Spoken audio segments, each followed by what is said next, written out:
देशभरिका सम्पूर्ण भूगोलका जिल्ला अधिवेशनहरू र विशेष जिल्ला कमिटीका अधिवेशनहरू केही जिल्लाहरूमा महासचिव शंकर पोखरेलज्यूले भनिहाल्नुभयो विभिन्न कारणले, खास गरी मौसमका कारणले र केही शोकजन्य कारणले हामीले अधिवेशन आजलाई स्थगित गर्नु परेको छ र निकट भविष्यमै गर्दैछौँ।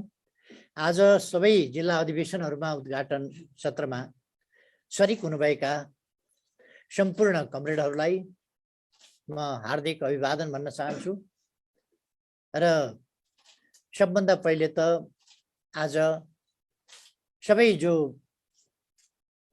जिल्ला अधिवेशन उद्घाटन सत्रमा सामेल हुनुभएको छ सबै साथीहरूलाई यसै सम्बोधन मार्फत जिल्ला अधिवेशन उद्घाटन भएको म जानकारी गराउँदछु। आदरणीय कमरेडहरू, तपाईहरू कतिपय विकट अवस्थामा, विकट ठाउँमा र विकट प्रतिकूल खालको मौसममा यस अधिवेशनमा उद्घाटन सत्रमा सामेल भइरहनु भएको छ। तपाईहरूको अधिवेशन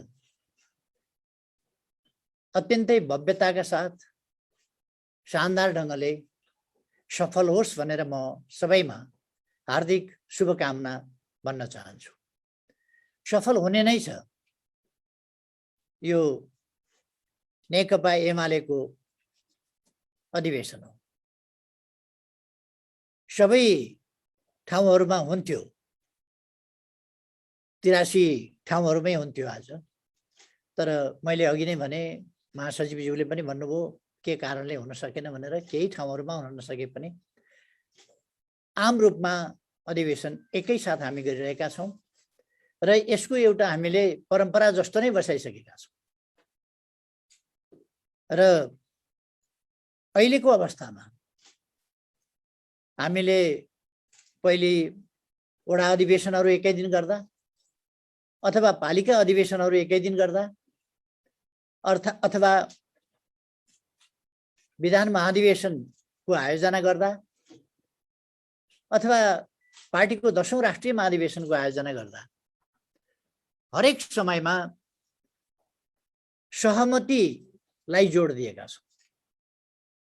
उच्च स्तरको समझदारी, सहमति र साझा निष्कर्षहरूका साथ हाम्रा सामु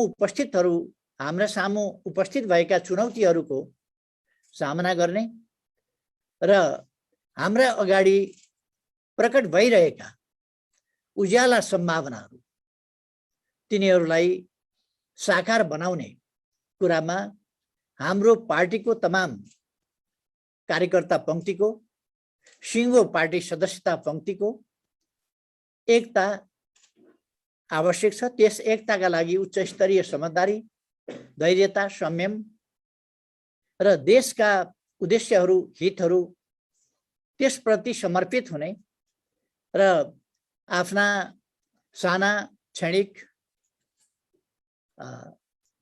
हितहरू अथवा प्रतिष्ठाहरू भन्दा माथि आज हाम्रा अगाडि रहेका अभिभाराहरू, चुनौतीहरू, तिनीहरूलाई ध्यान दिनुपर्ने, तिनीहरूको सामना गर्न ध्यान दिनुपर्ने र तिनीहरूलाई वहन गरेर अगाडि बढ्न ध्यान दिनुपर्ने आवश्यकता ज्यादै महत्त्वपूर्ण कुरा हो भन्ने हामीले बुझ्नुपर्छ।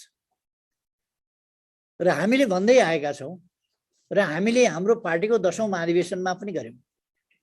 हामीले सहमतिका प्रयास पनि गर्यौँ, सहमति पनि धेरै ठाउँमा गर्यौँ र कहीँ कतै सहमति हुन नसक्दा अत्यन्तै स्वस्थ ढङ्गले लोकतान्त्रिक अभ्यासको अर्को रूप पनि अपनायौँ, अर्थात् स्वस्थ प्रतिस्पर्धाको रूप पनि अपनायौँ अथवा निर्वाचनको विधिबाट अगाडि बढ्ने, मतदानको विधिबाट अगाडि बढ्ने नीति पनि अख्तियार गर्यौँ। आज पनि म सबै साथीहरूलाई सकेसम्म समझदारी, सहमति र एकताबद्ध भएर मन नखुम्च्याइकन सहमतिमा पुग्न र अगाडि बढ्न, सहमतिका साथ नेतृत्व निर्माण गर्न र एउटा टिम स्पिरिटका साथ अगाडि बढ्न आग्रह गर्न चाहन्छु। प्रथम कदाचित त्यस्तो भएन भने स्वस्थ प्रतिस्पर्धामा जान आग्रह गर्न चाहन्छु। मैले अघि नै भने हाम्रा अगाडि चुनौतीहरू छन्। हामीले हाम्रा काँधमा बोक्नु पर्ने महान गहन अभिभाराहरू छन् र हामीले पूरा गर्नुपर्ने दायित्वहरू छन्। हामीले साकार पार्नुपर्ने सम्भावनाहरू छन्। यी सबै कुरालाई ध्यानमा राखेर हामी अगाडि बढिरहेका छौँ। नेपालमा स्थिरता स्थायित्व हुन नदिने, अस्थिरता अस्थायित्व जस्ता कुराहरूबाट खेल्ने, आफ्ना स्वार्थमा केन्द्रित र तल्लीन हुने, व्यापक बृहत राष्ट्रिय हितहरूभन्दा आफू, आफ्नो गुट, आफ्नो समूहका हितहरूमा बढी केन्द्रित हुने, अझ ईर्ष्या भावले ग्रस्त हुने, अझ अहंकार र आफ्ना तुष्टिका निम्ति अल्झिने जस्ता खालका संकीर्ण प्रवृत्तिहरू र देशप्रति जिम्मेवारीको अभाव, त्यस्ता प्रवृत्तिहरू आजको राष्ट्रिय राजनीतिका गम्भीर समस्याका रूपमा देखेका छन्। विचारहीनता, नीतिहीनता, सिद्धान्तहीनता जस्ता कुराहरू देखा परेका छन्। नेकपा एमाले मात्रै यस्तो पार्टी हो जसले राष्ट्रिय आकांक्षालाई आफ्नो गन्तव्य बनाएको छ, अथवा समृद्ध नेपाल, सुखी नेपालीको राष्ट्रिय आकांक्षा, सम्पूर्ण नेपाली जनताको चाहना समृद्ध नेपाल, सुखी नेपाली र त्यसलाई नेकपा एमाले आफ्नो गन्तव्य बनाएको छ र त्यस गन्तव्यमा पुग्नका लागि, त्यो अभिष्ट प्राप्तिका लागि नेकपा एमाले सही विचार, सही बाटो अवलम्बन गरेको छ। सामाजिक न्याय सहितको समृद्धि र सुखका आधारहरू सहितको समृद्धि, आधुनिकता र आधुनिक समाजमा, संसारमा उपलब्ध सुविधाहरूको प्रयोग गर्ने अवसर सहितको सुविधायुक्त समृद्ध जीवन, समानतायुक्त जीवन, सुरक्षित जीवन र सम्मानयुक्त जीवन आजको मानिसको चाहना। आजका निम्ति मात्रै होइन, आफ्ना सन्तानको भविष्यका निम्ति, सन्तान दर सन्तानका लागि पनि यो धरती मानव जातिको अस्तित्व बोकेर बाँच्न सकोस्, मानव जाति यस धरतीमा प्रसन्नताका साथ अझ बढी प्रसन्न सुविधायुक्त जीवन जिउँदै जान सकोस्, मानव जातिको अस्तित्व र मानव जाति र जीवनलाई बोकेर बसेको यो ग्रह, यसको भविष्य खतरामा नपरोस्, यसका निम्ति हावापानीका प्रश्नहरू, अर्थात् हावापानी परिवर्तन, जलवायु परिवर्तनको कुरा, वातावरणको प्रश्न, पर्यावरणको प्रश्न, यी सबै प्रति समेत सजग हुँदै शान्तिपूर्ण संसार, शान्तिपूर्ण देश र शान्तिपूर्ण विश्व र यस्ता उद्देश्यहरू बोकेर कोही एउटा पनि मानव जाति अन्याय, पक्षपात, भेदभावको शिकार हुन नपरोस्, यस्ता उद्देश्यहरू बोकेर नेकपा एमाले अगाडि बढिरहेको छ। र यी उद्देश्य समानता होइन, शान शौख चाहने, समानता होइन बडपन देखाउनु पर्ने, समानता होइन थिचोमिचो गर्ने मानसिकता बोकेका त्यस्ताहरूका निम्ति, ती कोही पनि व्यक्ति हुन सक्छन्, समूह हुन सक्छन् वा अरू केही पनि हुन सक्छन्, त्यस्ताहरूका निम्ति मैले अघि भनेको जस्तो नेकपा एमाले परिकल्पना गरेको समाज त्यो ग्राह्य हुँदैन, स्वीकार्य हुँदैन र त्यस्तो निर्माण गर्न दिन मन्जुर गर्दैनन् त्यस्ता तत्त्वहरूले। त्यसकारण व्यवधान आउँछ नै राम्रा कार्यहरूमा, महान कार्यहरूमा, सामूहिक कार्यहरूमा, सबैका निम्तिका साझा कार्यहरूमा, आजका निम्ति र भोलिका निम्ति समेतका कार्यहरूमा, आजका वैयक्तिक स्वार्थहरू ती चाहे समुदायका हुन्, व्यक्तिका हुन् अथवा राष्ट्रका हुन्, त्यस्ता कुराहरूले बाधा पुर्याएको हुन सक्दछ। यस्तो अवस्थामा हामी यति महान अभिभारहरू बोकेर अगाडि बढिरहेका छौँ, यति ठुला जिम्मेवारी बोकेर अगाडि बढिरहेका छौँ भने हामीले आफ्नो मानसिकतालाई तदनुसार नै अगाडि बढाएर लिएर जानुपर्छ। यो ठान्न हुँदैन कि हामी राम्रा उद्देश्य भएको हुनाले हाम्रो विरुद्धमा कोही हुने छैनन्, होइन, हाम्रो विरुद्धमा हुनेछन्। हामीले सम्झाउने बाटोबाट र व्यवधानहरूलाई पन्छाउने बाटोबाट हाम्रो महान गन्तव्यतर्फ, न्यायपूर्ण गन्तव्यतर्फ, सामूहिक र साझा गन्तव्यतर्फ हामी अगाडि बढ्नेछौँ। हाम्रा यी उद्देश्यहरूमा हाम्रो सिङ्गै पार्टी एकजुट भएर लागेको छ र आज उद्घाटन भएका र सम्पन्न हुने, आज या भोलि सम्पन्न होलान्, केही ठाउँमा जो आज विभिन्न कारणले स्थगित भएका छन् ती ठाउँहरूमा 2-4 दिनभित्र सम्पन्न होलान्। यी सबै अधिवेशनहरूले जिल्ला जिल्लाबाट हाम्रो शक्तिलाई सङ्गठित गर्ने, हाम्रो शक्तिलाई वैचारिक ढङ्गले सङ्गठित गर्ने, विचार बिनाको समूह होइन, विचारयुक्त समूह, उद्देश्य सहितको समूह, गन्तव्य सहितको समूह, त्यो गन्तव्यमा पुग्ने बाटाहरूप्रति स्पष्ट रहेको समूह, त्यसका निम्तिका स्पष्ट नीतिहरू, कार्यक्रमहरू, कार्ययोजनाहरू, लक्ष्यहरू रहेको समूह र त्यसका निम्ति अगाडि बढ्ने तरिका र शैली उपयुक्त ढङ्गको अङ्गीकार गरेको समूह, त्यस्तो समूहको रूपमा हाम्रो पार्टी अगाडि बढ्नेछ। हाम्रा अधिवेशनहरूले भर्खरै विधान अधिवेशनमा हामीले पारित गरेका नीतिहरूलाई, विधान अधिवेशनमा हामीले पारित गरेका हाम्रा गन्तव्यदेखि लिएर आजदेखि लिएर गन्तव्यसम्मको समग्र यात्रा र हाम्रा अभिष्टहरूसम्मको हाम्रो यात्रालाई कसरी अगाडि लाने भन्ने कुराहरू, बाह्य नीतिहरू र आन्तरिक नीतिहरू, हामी देशभित्र कस्ता नीति र बाहिर कस्ता नीति अपनाउँछौँ, ती सबै कुराहरू स्पष्ट छन् हाम्रा दस्तावेजहरूमा। हामीले ती कुराहरू पारित गरेका छौँ महाधिवेशनबाट। त्यसै गरेर हाम्रा राजनीतिक क्षेत्रमा लोकतन्त्र भनेको के हो, लोकतन्त्रलाई हामी कसरी बुझ्छौँ? खाली राजनीतिक अधिकार प्राप्तिको लडाईँ अथवा राजनीतिक हकहरूको प्रश्नमा मात्रै सीमित गर्छौँ कि त्यसलाई समग्र समाजको परिवर्तन, विकास, सामाजिक न्याय र मानवोचित समाजको निर्माण अर्थात् समृद्धि र समानता सहितको, न्याय र समृद्धि सहितको त्यस्तो समाज निर्माण।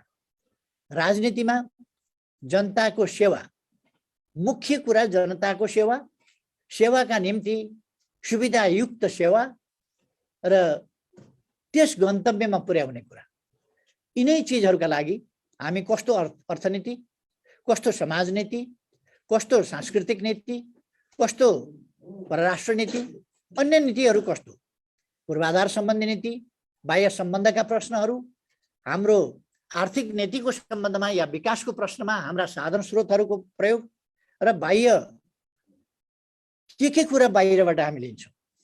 खास गरी ज्ञान, नलेज ट्रान्सफर भन्छौँ हामी, ज्ञान हस्तान्तरण, त्यसै गरेर प्रविधिको हस्तान्तरण र आर्थिक हिसाबमा अरू कुराहरू कसरी लिन्छौँ, लगानी कसरी लिन्छौँ जस्ता प्रश्नहरू पनि त्यसमा स्पष्ट छ। कतिपय मान्छेहरूमा अहिले 10औं महाधिवेशन हामीले नेतृत्व चयनको महाधिवेशन राखेको हुनाले नेतृत्व चयनको महाधिवेशन मात्रै हेरेर त्योभन्दा अलिकति मात्रै अगाडि 2 महिना पनि नपुग्दैको महाधिवेशनमा जुन हामीले संगठन सम्बन्धी नीतिहरू, राजनीतिक नीतिहरू र आर्थिक नीतिहरू समग्र सन्दर्भमा राजनीतिक प्रतिवेदनका नाउँमा, राजनीतिक नीतिको नाउँमा जुन प्रस्तावहरू पारित गर्यौं, दस्तावेजहरू पारित गर्यौं, नीतिहरू पारित गर्यौं, कतिपय बुद्धिजीवीहरूले चर्चा गरेको सुन्छु, कतिपय बुद्धिजीवीहरूले लेखेको देख्छु कि कसैले पनि नीतिमा ध्यान दिएन, कसैले पनि महाधिवेशनहरू गरे, कर्मकाण्ड पुर्याए, तर नीति अगाडि सारेन, नीतिमा छलफल भएन भनेर हाम्रो महाधिवेशनका दस्तावेजहरू हेर्न म अरूलाई पनि आग्रह गर्न चाहन्छु। दस्तावेजहरूमाथि छलफल गर्न र ती दस्तावेजहरूमाथि यदि छ कहीँ ठाउँ भने टीका टिप्पणी गर्न म आग्रह गर्न चाहन्छु। र टीका टिप्पणीहरूले हामीलाई हाम्रा विचारहरू अझ खँदिला बनाउन, अझ सुस्पष्ट बनाउन, अझ अगाडि बढाउन, कोही कमी कमजोरी कसैले देखाइदिनु भयो भने हामी धन्यवाद दिनेछौँ। लोकतन्त्रको सवालमा, सामाजिक न्यायको सवालमा, अग्रगमनको सवालमा, सामाजिक सुरक्षाको सवालमा अथवा अन्य प्रश्नहरूमा, विकासका प्रश्नहरूमा हाम्रा नीतिहरूमा कमी छन् भने ती देखाउन हामी आग्रह गर्न चाहन्छौँ। अध्ययन नगरिकन अथवा दस्तावेजहरूमा नगइकन केही पनि छैन भन्ने खालको टिप्पणी भन्दा हाम्रो कार्यकर्ता पङ्क्तिलाई म आग्रह गर्न चाहन्छु, हाम्रा नेता साथीहरूलाई आग्रह गर्न चाहन्छु, हामीले यी सबै प्रश्नहरूमा आफ्ना दस्तावेजहरू राम्ररी अध्ययन गरेर यस्ता भ्रमहरूको जवाफ दिन पनि जरुरी छ। कुनै पनि विषयमा, कुनै पनि नीतिको सवालमा हाम्रो पार्टी विश्वव्यापी रूपमा, विश्व स्तरमा श्रेष्ठताको दाबी गर्दछ। हामी दार्शनिक हिसाबले, वैचारिक हिसाबले, सैद्धान्तिक हिसाबले, राजनीतिक हिसाबले, अर्थनीतिको हिसाबले हाम्रो परिवेश अनुसारका, हाम्रो अवस्था अनुसारका हाम्रा सामाजिक नीति, अर्थनीति अथवा राजनीति, लोकतन्त्रको सम्बन्धमा हाम्रा मूल्य मान्यताहरू, यी सबै कुराको सन्दर्भमा हामी हाम्रा विचारहरूको श्रेष्ठताको दाबी गर्दछौँ र त्यो दाबी पुष्टि गर्न हामी तयार छौँ। तसर्थ हाम्रो सिङ्गो पार्टी पङ्क्तिले यो स्पष्टता, यो उचाइलाई बुझ्न जरुरी छ र त्यसलाई अगाडि बढाउन जरुरी छ। फिजाइएका भ्रमहरूमा कुनै अन्योलमा पर्न जरुरी छैन। र म के भन्न चाहन्छु भने हामी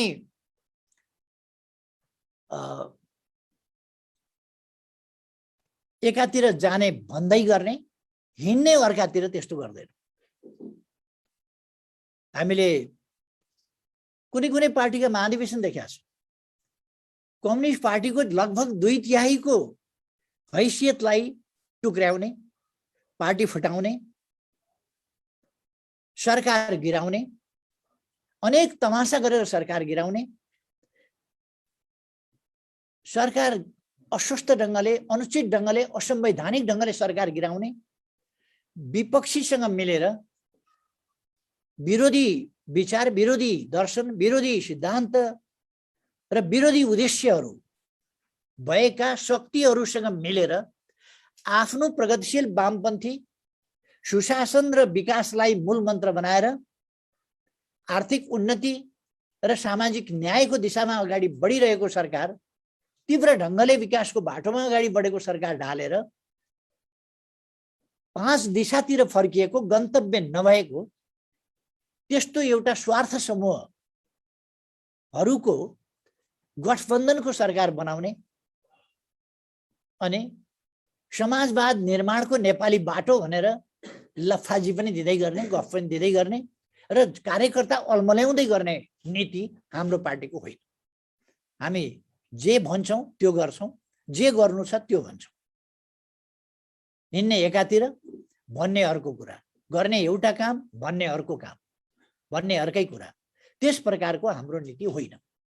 हाम्रो साथीहरू यसमा स्पष्ट हुनुपर्दछ। म आग्रह गर्न चाहन्छु, हाम्रो पार्टीका विरुद्ध अनेक प्रकारका भ्रमहरू फिजाइएका छन्, हल्लाहरू चलाइएका छन्। त्यसबाट एउटा जनतामा थोरै तिनो भ्रम पर्न सक्छ। अहिले हाम्रो अगाडि राष्ट्रिय सभाको निर्वाचन आइरहेको छ।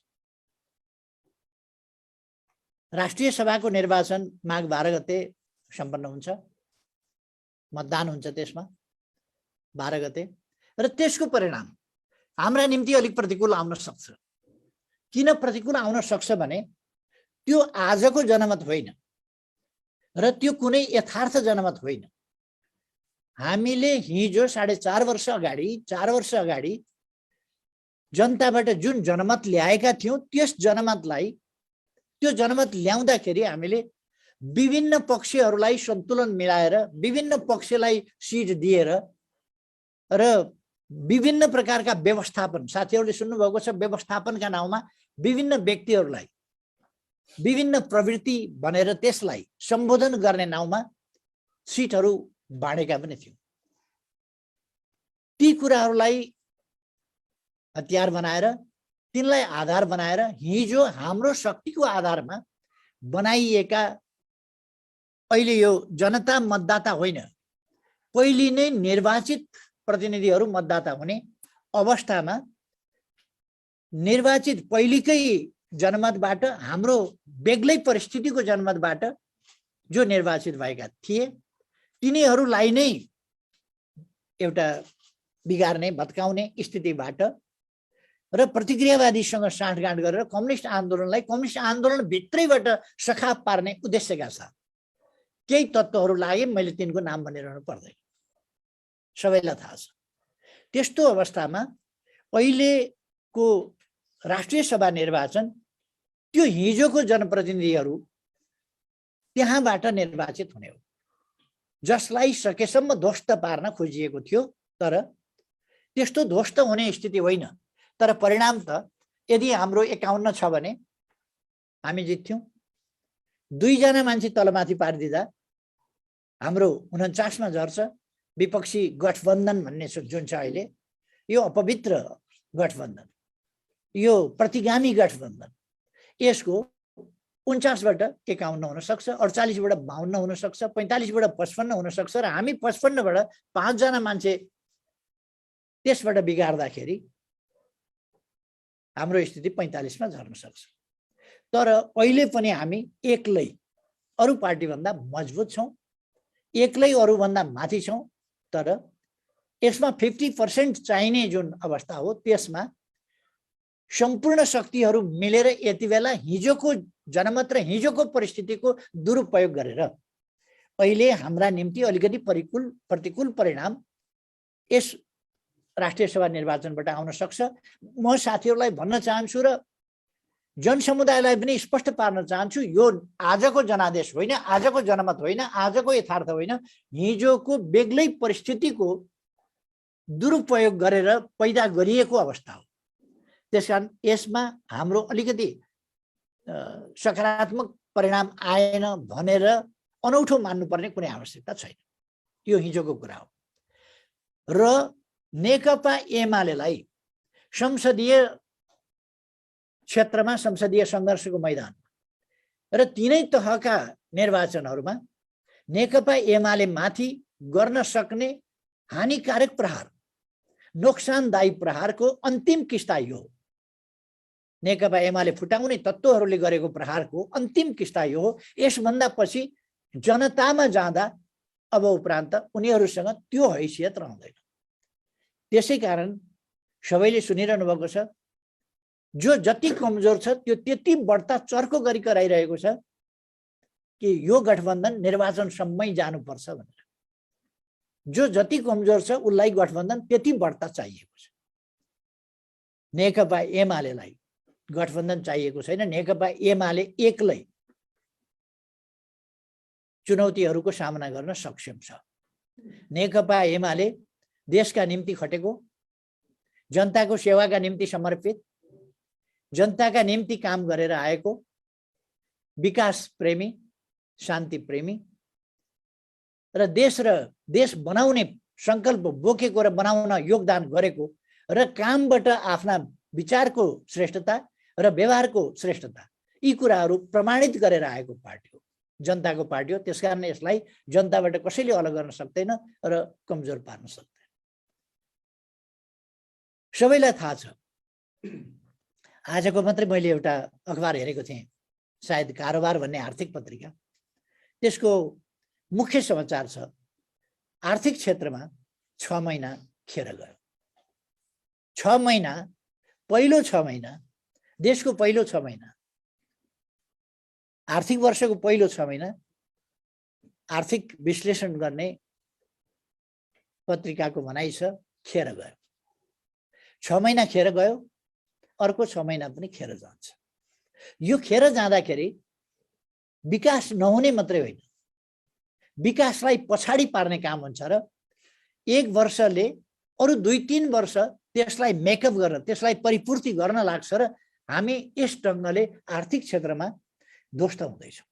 आज ब्याङ्कमा पैसा छैन, ब्याङ्कले ऋण दिन सक्दैन, मानिसहरूले जम्मा गरेर सञ्चित गरेर राखेको पैसा भुक्तानी माग्न गयो भने ब्याङ्कले त्यो पैसा दिन सक्दैन। त्यस्तो खालको स्थितिमा ब्याङ्क छ र आर्थिक सूचकहरू अत्यन्तै प्रतिकूल ढङ्गले अगाडि बढिरहेका छन्। व्यापार घाटा बढ्दो छ, विदेशी मुद्राको सञ्चित खतरनाक स्थितिमा छ, हाम्रो मौद्रिक तरलता कुनै पनि पक्ष खतरनाक अवस्थामा छ र यस स्थितिबाट विकास निर्माण भइरहेको छैन। पूर्वाधार निर्माणका आयोजनाहरू व्यापक रूपमा कटौती भएका छन्। शिक्षा क्षेत्रलाई ध्वस्त पारिएको छ। अहिले सदन अन्त्य गरेर प्राविधिक शिक्षामाथि बन्चरो चलाउने अध्यादेश ल्याउने तयारी भइरहेको छ। खास गरेर सिटिभिटीलाई समाप्त पार्ने, त्यसलाई एउटा कर्मचारीले सिइओ को रूपमा सञ्चालन गर्ने र सरकारको अनावश्यक हस्तक्षेपबाट आफ्ना मान्छे राख्ने र आफ्ना मान्छे पैसा कमाउने भाँडो, जेसुकैलाई पनि पैसा कमाउने भाँडो बनाउने र देशप्रति अत्यन्तै गैर जिम्मेवार ढङ्गले बिना छलफल, सरकारवालाहरूसँग छलफल नगरिकन यस्ता कुराहरू ल्याउन खोजिँदैछ। सदन अन्त्य गरिदिने र अध्यादेश ल्याइदिने। पहिले यी गठबन्धनवालाहरू निर्वाचित सरकार भएका बेला, जनादेशबाट आएको सरकारका बेला, त्यति बेला जनताले नागरिकता नपाएर हैरान छ। विधेयक संसदमा लगेर लट्काइदिएका छन् र संसद नचलेका बेला नागरिकका समस्या समाधान गर्न अध्यादेश ल्यायो भने, संविधानसम्म ढङ्गले अध्यादेश ल्यायो भने त्यो अध्यादेशको विरुद्धमा यिनीहरू घाँटी सुक्ने गरी कराउँथे, माइतीघर मण्डलामा जम्मा हुन्थे, चर्को हल्ला गर्थे, अदालतमा जान्थे। अब अदालतले किन मुद्दा जिताउँथ्यो त्यो म जान्दिनँ, तर जनताका समस्या प्रति हेर्ने र संविधान हेरेर फैसला गर्ने भन्दा प्रतिपक्षले मागे अनुसारको फैसला यस्ता मामलामा पनि हुने गरेका थियो। यही कुरा हामी देख्छौँ अध्यादेशका मामलामा। हामीले राजनीतिक दलहरूले केन्द्रीय समितिको आकार कहिले कति हजार पुर्याउने, कहिले कति हजार पुर्याउने, त्यस्तो स्थितिमा वास्तवमा सांसदहरूले, वास्तवमा नेताहरूले संविधान प्रदत्त अधिकारको पनि प्रयोग गर्न नपाउने, राजनीतिक विचारको स्वतन्त्रताको हक पनि प्रयोग गर्न नपाउने स्थितिमा 40% प्रतिनिधि सभा सदस्य वा केन्द्रीय कमिटीका सदस्य भनेर वा भन्ने शब्दमा संशोधन संसद नचलेका बेला गर्दा त्यो ठाडै खारिज गरिने स्थिति बनेको थियो,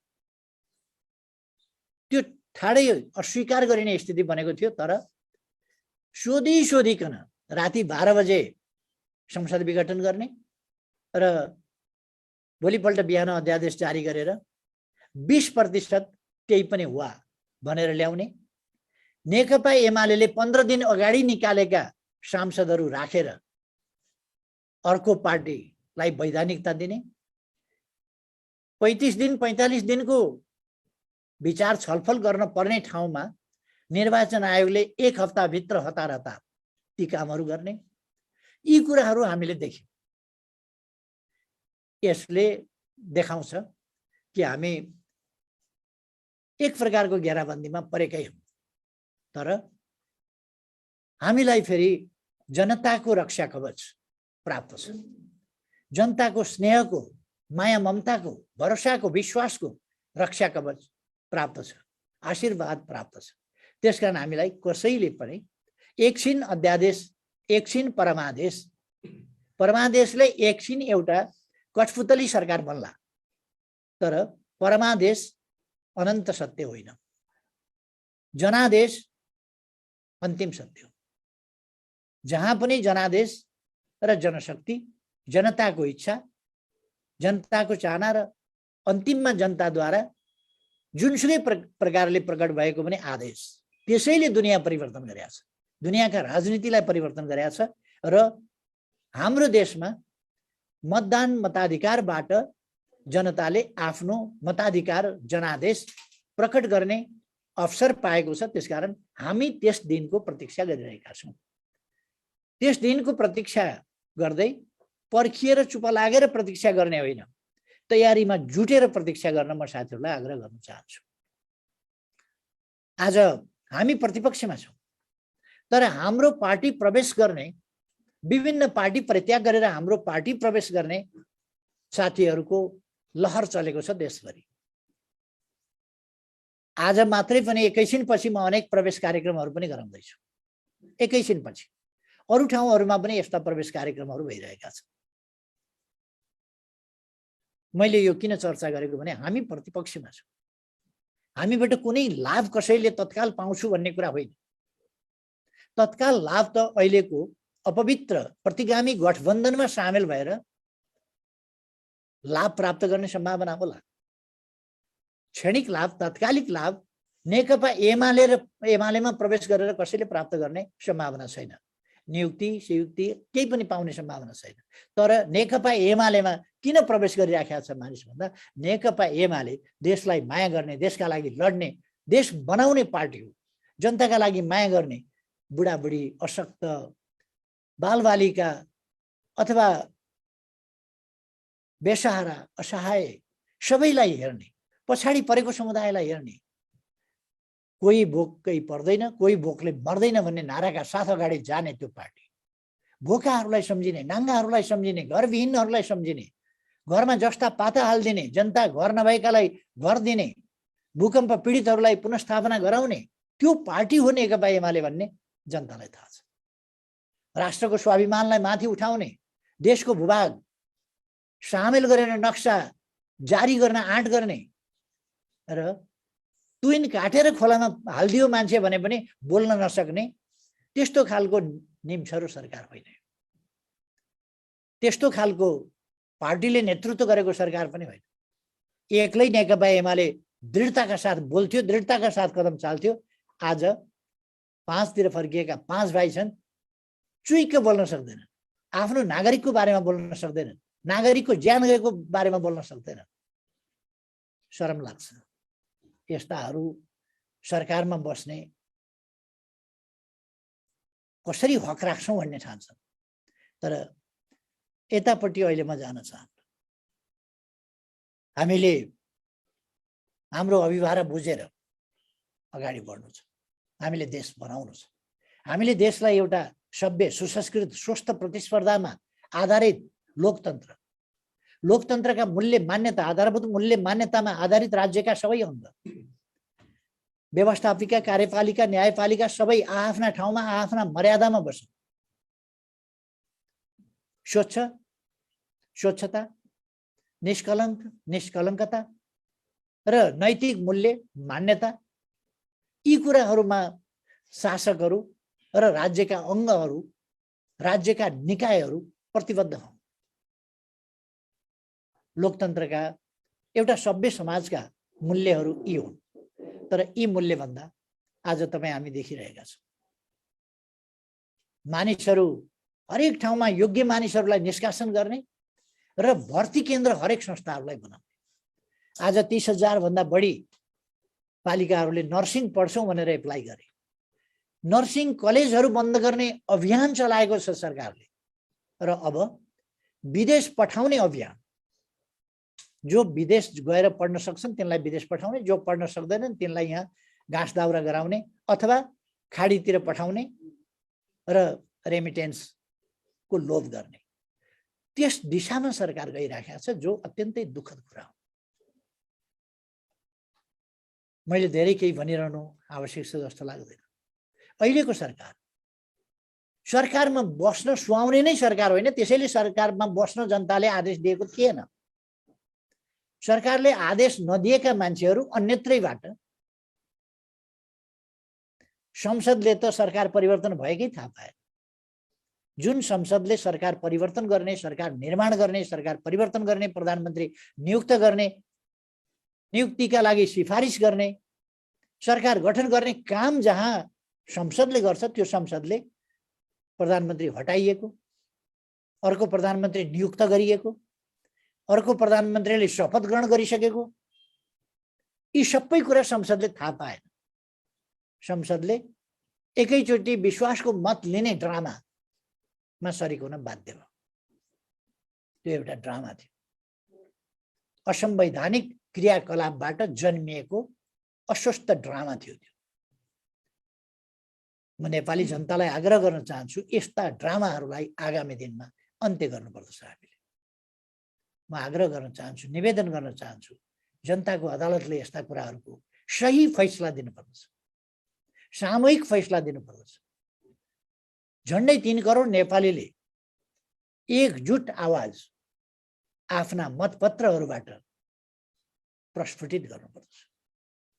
म यो आग्रह गर्न चाहन्छु र यो आग्रह लिएर, हाम्रो महाधिवेशनका सन्देशहरू लिएर जनतामा जान म हाम्रा तमाम कमरेडहरूलाई, तमाम कार्यकर्ता साथीहरूलाई हार्दिक आग्रह गर्न चाहन्छु। अब अहिले म धेरै विषयहरूमा नजाउँ। देशले नेकपा एमालेबाट धेरै ठुलो अपेक्षा गरेको छ। जनता एमाले हेरेर आशा भरोसा का साथ एमालेको विजय कहिले कसरी गराउने भनेर प्रतीक्षा गरिरहेका छन्। यस्तो स्थितिमा हामीले जनताको सेवामा, जनतालाई सचेत गराउने, सङ्गठित गर्ने र अगाडि बढाउने काममा नेकपा एमालेको अग्रणी भूमिका निर्वाह गर्नुपर्दछ। र आज उद्घाटित जिल्ला अधिवेशनहरूले यस काममा नेतृत्व गर्न सक्ने, जिल्ला कमिटीहरूलाई ठिक ढङ्गले नेतृत्व गर्न सक्ने नेतृत्व निर्माण गरोस्। म धेरै धेरै फेरि पनि शुभकामना भन्न चाहन्छु। तपाईहरूको उन्नत समझदारीको आवश्यकतातर्फ फेरि एकपल्ट औँल्याउँदै म अधिवेशनहरू सफल हुन् भन्ने शुभकामनाका साथ आफ्नो भनाइ टुङ्ग्याउँछु। धन्यवाद।